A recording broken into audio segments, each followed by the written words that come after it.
Salut, comment vas-tu? Je vais bien et toi? Pourquoi tu me réponds aussi froidement? Parce que tu ne mérites pas que je te parle avec joie. Florence, j'ai changé, je ne suis pas la même personne. Les hommes comme toi ne changeront jamais, ils ne font que adopter un comportement, jouent un rôle pour montrer à ceux qu'ils avaient fait du tort qu'ils ont changé. À l'intérieur, ils sont restés les mêmes. Mais quand même, tu peux me laisser la voir. Tu peux me conduire à elle. Ou me dire comment elle va. Est-ce qu'elle est en bonne santé? Il n'y a rien à voir. Elle est en bonne santé. D'accord. Et je ne souhaite plus te revoir. Je peux te comprendre. Alors, comment ça s'est passé, aujourd'hui, avec Florence? Comme d'habitude, ou pire, elle me parle comme à un fonctionnaire, Paola. Un ton plat, des réponses courtes. Elle me dit les choses nécessaires, la santé d'Aline. Rien de plus, pas un sourire, surtout pas d'amitié. Elle a besoin de temps.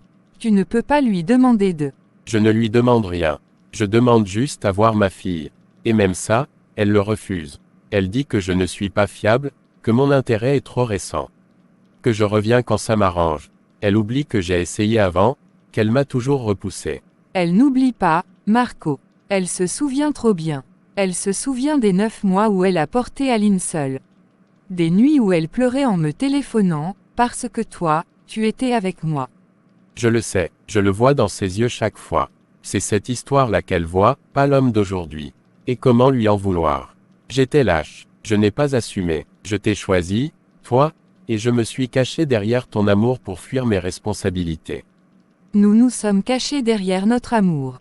Je suis autant responsable. J'étais sa meilleure amie, je l'ai trahi, et je t'ai aimé en sachant tout ça.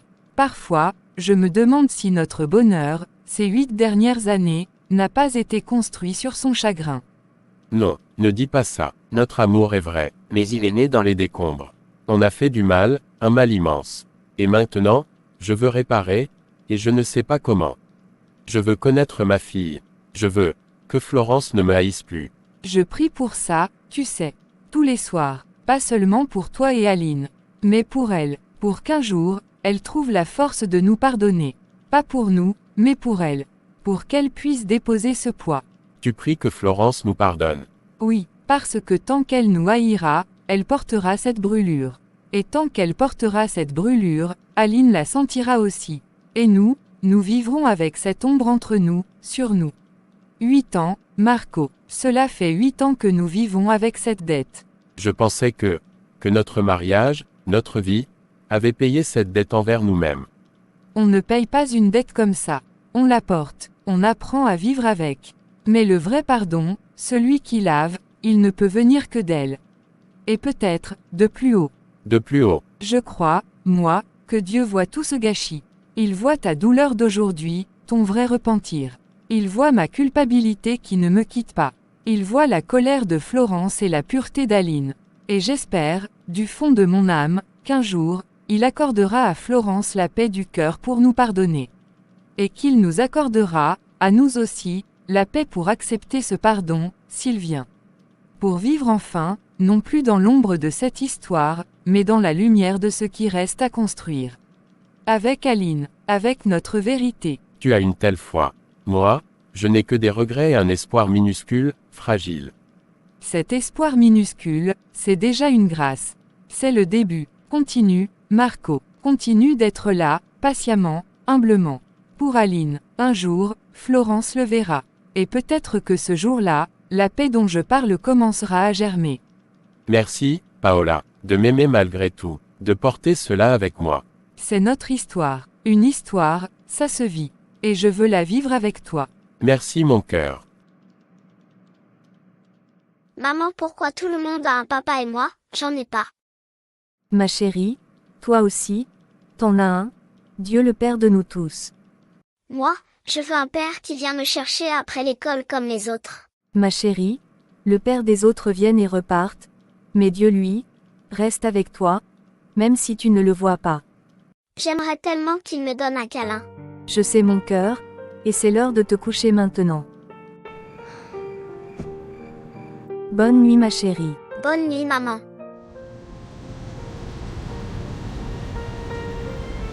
Psaume 27. L'Éternel est ma lumière et mon salut, De qui aurais-je crainte? L'Éternel est la forteresse de ma vie, de qui aurais-je peur? Quand mon père et ma mère m'abandonneraient, l'Éternel me recueillera. Ce n'est pas moi qui ai été abandonné, Seigneur. C'est elle, ma petite Aline, par son père, par l'homme qui aurait dû la porter dans son cœur avant même qu'elle naisse. Et moi, je me suis sentie abandonnée par mon ami, par celle en qui j'avais mis toute ma confiance, par l'homme que j'aimais. Tout s'est écroulé d'un coup, et je me suis retrouvée seule, avec elle, avec ces petites vies en moi. Et pourtant, tu m'as recueillie, je ne t'entendais pas, je ne te voyais pas, mais j'ai tenu, une journée après l'autre, une nuit après l'autre, les premiers cris, les premiers pas. Je n'étais pas seule, sa force, c'était la tienne, c'était toi. Mais comment je lui explique, à elle, comment je lui transmets cette vérité-là, que son Père céleste ne l'abandonnera jamais, quand son Père terrestre l'a fait avant même de la connaître. Que l'amour parfait peut combler un vide qui a la forme d'un homme. J'ai tant de colère, Seigneur, tant de peine, et ce pardon qu'ils attendent. Paola avec ses yeux tristes, Marco avec ses tentatives timides. Je ne peux pas encore. C'est comme si pardonner, c'était trahir la petite femme de 23 ans que j'étais, trahir les larmes que j'ai versées, trahir la solitude que j'ai traversée. Recueille-moi encore, recueille-nous, donne-moi la paix, pas la leur. Donne-moi la force de lui construire un monde si plein d'amour qu'elle ne sentira plus ce manque comme un trou, mais comme une simple particularité de son histoire. Qu'elle sache qu'elle a été voulue, désirée, aimée d'un amour plus grand que tout, dès le premier instant. Par moi, et par toi.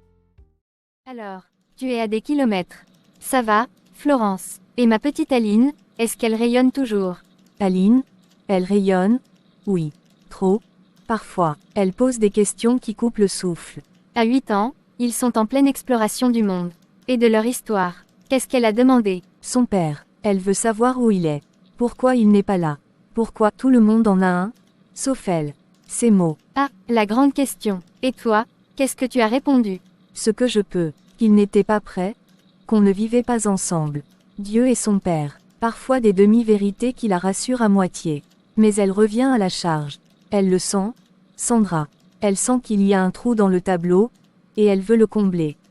Et si la façon de combler ce trou, c'était justement de laisser la possibilité qu'il entre, lui, dans le tableau? Non, absolument pas. Tu ne parles pas sérieusement. Je parle en tant que femme qui t'a hébergé quand tu dormais sur mon canapé avec un bébé qui pleurait toutes les 2 heures. Je parle en tant que témoin de ta détresse. Et je parle en tant qu'amie qui te voit, 8 ans plus tard, toujours aussi enfermée dans cette douleur. Enfermée, je vis, j'ai élevé ma fille seule, je travaille, je tiens la maison. Je suis debout. Debout, oui, mais tu vis dans une forteresse, Florence. Tu as construit des murs si hauts que personne ne peut entrer. Pas de nouvel homme, bien sûr, je comprends la méfiance. Mais même lui, le père de ton enfant, tu refuses qu'il ait accès à sa propre fille. Sa fille, depuis quand? L'avait-il réclamée quand elle criait la nuit? Avait-il payé les couches, les médecins, la nounou? Avait-il tenu ma main quand elle avait de la fièvre? Il l'a faite par accident, et il m'a défaite par lâcheté. Il n'a aucun droit. Je ne parle pas de ses droits. Je parle de ceux d'Aline. Et je parle de toi. Qu'est-ce que tu veux faire de ta vie, Florence? La passer entièrement dans cet état de siège. À haïr un homme qui, d'après ce que tu dis toi-même, essaie maintenant de montrer un visage différent. À refuser tout amour nouveau de peur d'être trahi. À laisser cette vieille histoire pourrir ta paix et dicter ton futur. Tu crois que c'est un choix. Tu crois que j'aime cette colère. Elle me ronge, Sandra. Elle m'épuise. Mais pardonner à lui, à elle, ce serait comme dire que ce qu'ils ont fait était acceptable. Que ma souffrance était anodine. Je ne peux pas. Pardonner, ce n'est pas dire « c'était bien ». C'est dire « je ne veux plus que cette poison coule dans mes veines ». C'est reprendre le pouvoir. C'est pour toi, d'abord. Pour qu'Aline grandisse avec une mère qui n'est pas hantée, mais libre. Tu te souviens, sur mon canapé, quand tu ne voyais plus d'issue. Tu priais, tu murmurais des psaumes dans le noir. Tu cherchais une direction. Il faut retrouver ça. Je prie encore, mais les réponses ne viennent pas. Peut-être que la réponse n'est pas un miracle qui efface le passé. Peut-être que la réponse, c'est un chemin à prendre. Un chemin difficile qui s'appelle laisser tomber les armes. Dieu a un plan de paix pour toi, Florence, pas un plan de guerre perpétuelle. Laisse-moi conduire tes affaires, et sois en paix, dit un psaume. La direction, c'est peut-être simplement de lâcher la barre, de cesser de contrôler cette vengeance, et de voir ce qui arrive. Lâcher la barre, et laisser Marco débarquer dans sa vie. Lui faire croire qu'il est un papa génial après 8 ans d'absence. Non, lui laisser montrer qui il est, vraiment. Avec des limites, des règles claires. Pour qu'Aline ait sa propre idée, qu'elle ne grandisse pas avec un fantasme inventé par le manque ou par ta colère. Et pour que toi, tu puisses enfin respirer. Voir cet homme non plus comme le monstre de ton histoire, mais comme un simple homme, faible, qui cherche peut-être à réparer. Ça ne fait pas de ce qu'il a fait une bonne chose. Ça fait de toi une femme plus grande que son offense. J'ai si peur, Sandra. Peur qu'il la blesse. Peur qu'il me reprenne quelque chose. Peur de perdre le contrôle de notre vie à nous. La seule chose que tu risques de perdre, c'est ton fardeau. Prie pour ça, pas pour un sentiment de pardon chaud et instantané. Prie pour la force de faire le premier pas, même glacé, vers l'apaisement. Pour Aline, pour toi, et laisse Dieu s'occuper du cœur de Marco. Ce n'est plus ton combat. C'est trop dur. Je sais, ma chérie. Je sais, mais tu n'es plus la jeune fille effrayée sur mon canapé. Tu es une lionne, une mère, une survivante. Et tu ne seras jamais seule sur ce chemin. Je suis là, et lui, il t'attend juste de l'autre côté de cette rancune. Pensez-y, juste pensez-y, et parle-en à celui qui écoute, ce soir, quand tu borderas Aline. Merci, Sandra, de ne jamais lâcher le morceau. Jamais, c'est ça, les amis. Maintenant, allez, au boulot. Une chose à la fois. D'accord. Florence, c'est bien toi. Alexandre? Salut. Oh, mon Dieu, ça fait 10 ans. 8, on venait d'avoir le bac. Tu n'as pas changé. Enfin? Si, un peu. Tu as l'air bien. Merci. Toi non plus. Enfin? La coupe de cheveux? Si. Qu'est-ce que tu deviens? Ingénieur, dans l'aéronautique. Je suis en déplacement ici pour 2 jours. Et toi, je me souviens que tu voulais faire de la psychologie. Presque. Je suis assistante sociale, dans un service de protection de l'enfance. Waouh, c'est admirable. Ça te va bien, je pense. Tu étais toujours à l'écoute des autres, au lycée. Ah, c'est gentil. C'est vrai que j'aimais bien ça. Et, comment va la vie, à part le travail? Est-ce que tu vis ici? Oui. Depuis quelques années. La vie va bien. Très bien. Même. Tu sais, je pense souvent à nos discussions, en terminale. À côté des casiers, tu étais la seule à qui je pouvais parler de mes projets, de mes peurs. Tu m'écoutais vraiment. On était dans la même classe. C'est normal de discuter. C'était plus que ça, pour moi. Enfin, tu le savais, je suppose. Je n'étais pas très discret. Je t'avais même écrit une lettre, à la fin de l'année, que je n'ai jamais osé te donner. Alexandre? C'était il y a très longtemps. Je sais. Mais c'est drôle, tu as marqué ma vie. Tu as été mon premier grand crush non réciproque. Ça forge un homme, paraît-il. Et ta vie? À toi. Tu as dû construire des choses, rencontrer quelqu'un. Oui, bien sûr. Enfin, non, pas vraiment de rencontres sérieuses ces derniers temps. Le boulot, est-ce que tu es marié? Des enfants? J'ai une fille, elle a 8 ans, elle s'appelle Aline. 8 ans, mais alors, tu as dû. Oui, je l'ai eue jeune, très jeune. C'est une longue histoire, mais c'est la meilleure chose qui me soit jamais arrivée. Je n'imaginais pas. Tu as dû traverser des choses. Au lycée, tu étais si sérieuse, si concentrée sur tes études. La vie nous réserve des surprises, parfois des tempêtes, mais Aline est mon phare. Tout le reste, les déceptions, les trahisons, ça finit par passer. Ou du moins, on apprend à vivre avec. Tu as l'air tellement forte, tellement toi-même, c'est impressionnant. On fait ce qu'on peut, on grandit, on pardonne, ou on apprend à avancer sans pardonner. C'est déjà ça. Florence, je suis vraiment content de t'avoir revue, de voir que tu vas bien, vraiment. Moi aussi, Alexandre, c'était une bonne surprise. Est-ce que je pourrais te demander ton numéro, juste pour prendre des nouvelles, de temps en temps, comme de vieux amis? Tu sais, ma vie est très remplie. Entre Aline, mon travail, et reconstruire des choses. Mais tu peux me trouver sur les réseaux, si tu veux. Je ne suis pas très active, mais je lis les messages. D'accord, je comprends, je ferai ça. Alors, au revoir, Alexandre. Bonne continuation avec l'aéronautique. Fais de beaux voyages. Au revoir, Florence. Prends soin de toi et d'Aline.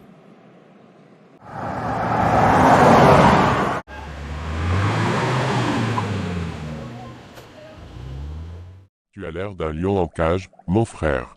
Parle-moi, qu'est-ce que tu as? Florence, encore et toujours. J'ai essayé, Franklin. Je suis allé la voir, j'ai été poli, j'ai parlé de l'école, des choses simples. Elle me regarde avec ce mur dans les yeux. Un mur de 8 ans d'épaisseur. Elle ne veut même pas que je prononce le nom d'Aline. Elle dit, ma fille. Toujours, ma fille. Et qu'attendais-tu? Est-ce que tu t'attendais à une rédemption rapide? Un accueil chaleureux après toutes ces années d'absence? Non, pas ça. Juste, une chance. Une seule petite ouverture pour lui montrer que j'ai changé. Que je ne suis plus ce gars lâche qui a fui ses responsabilités. Mais elle refuse même de voir ce changement. Pour elle, je suis figé dans le passé. Le traître, le menteur. Marco, écoute-moi bien. Ton changement, c'est entre toi et Dieu. C'est lui qui en est le témoin et le garant. Florence n'a aucune raison de te croire sur parole. Les mots, pour elle, sont creux. Ils ont déjà été trahis. Alors, je fais quoi? J'abandonne, je laisse ma fille grandir sans son père parce que sa mère a une mémoire infaillible. Non, tu ne dois pas abandonner. Mais tu dois changer de stratégie. Tu cherches à convaincre Florence. À la forcer à reconnaître que tu es un homme nouveau. C'est encore une forme d'ego, mon frère. Une volonté de contrôler sa perception de toi. Je ne comprends pas, je dois bien lui montrer que j'ai changé. Tu vas lui montrer, oui. Mais pas avec des discours. Avec des actes. Avec une persévérance humble et silencieuse. Parfois, nous n'avons pas besoin de forcer quelqu'un à qui on a infligé des blessures à croire en nous. Il suffit de juste faire le bien et d'agir pleinement selon la volonté de Dieu. Et Dieu fera le reste. La volonté de Dieu, c'est que je sois un père pour Aline. J'en suis convaincu. Alors, agis comme un père. Mais un père selon les termes de Dieu, dans l'amour, la patience, la douceur et le renoncement à toi-même. Concrètement, Franklin, donne-moi des conseils concrets parce que je me noie. D'accord, voici ce que tu dois faire, pas comme un homme pressé, mais comme un homme qui plante un arbre dont il ne verra peut-être pas l'ombre de son vivant. Premièrement, sois présent de façon irréprochable et non intrusive. Envoie une contribution pour Aline, régulièrement, sans fanfare. Une lettre simple et courtoise à Florence pour l'informer, sans exiger de réponse. Pas d'argent liquide anonyme. Un virement, avec pour objet, pour Aline. C'est tangible, c'est responsable. Deuxièmement, prie pour elle. Pas seulement pour qu'elle t'accepte, mais pour leur bien-être, leur santé, leur paix. Prie pour que Florence trouve la guérison. Désarme ton cœur de toute amertume envers son rejet. Troisièmement, vise ta transformation au grand jour. Sois un mari fidèle et aimant pour Paola. Implique-toi sincèrement dans l'Église, dans le service. Que ta nouvelle vie soit visible, non pour te faire valoir, mais parce qu'elle est vraie. Les échos en parviendront à Florence, d'une manière ou d'une autre, et ils auront plus de poids que tes propres déclarations. Quatrièmement, écris pour Aline. Achète un cahier, écris-lui des lettres, parle-lui de toi, de tes regrets, de tes espoirs pour elle, de ce que tu apprends de Dieu. Date-les, conserve-les. Un jour, peut-être dans 10 ans, tu pourras lui donner. Tu construis un pont vers elle, même si tu es le seul à savoir qu'il existe pour l'instant. Cinquièmement, accepte le temps de Dieu. Ton délai n'est pas le sien. Ta honte veut une absolution immédiate. La justice divine œuvre sur une toile plus grande. Si, aujourd'hui, ta seule victoire est d'avoir prié pour elles et d'avoir été un homme intègre dans ton foyer, alors rends grâce. C'est déjà une victoire. C'est beaucoup demandé. C'est demander de persévérer sans aucune récompense visible. La récompense visible, c'est la paix de savoir que tu es dans l'obéissance. Tu as semé le vent pendant des années, Marco. Tu ne peux pas être frustré de ne pas récolter la moisson en une saison. Tu es en train de semer autre chose maintenant, des graines de fidélité, de responsabilité, de repentance. Laisse Dieu décider du soleil et de la pluie qui les feront pousser. Et lui seul décidera si, un jour, Florence t'ouvrira la porte. Je vais essayer. Je vais vraiment essayer de faire ça. Sans forcer, sans exiger. Essayer, n'est pas le mot. S'abandonner, est meilleur. Abandonne-toi à faire le bien, quoi qu'il en coûte à ton orgueil, et abandonne le résultat à celui qui t'a racheté. La seule personne que tu peux contrôler dans cette histoire, c'est toi. Alors, sois l'homme que Dieu t'appelle à être. Le reste appartient à sa grâce. Merci, frère. Je ne voyais plus clair. Je ne voyais que le mur. Tu n'es plus seul devant ce mur, Marco. Tu as Christ avec toi. Et parfois, au lieu de le frapper, on s'agenouille et on prie. C'est ainsi que les murs de Jéricho sont tombés, pas par la force, mais par l'obéissance et la foi.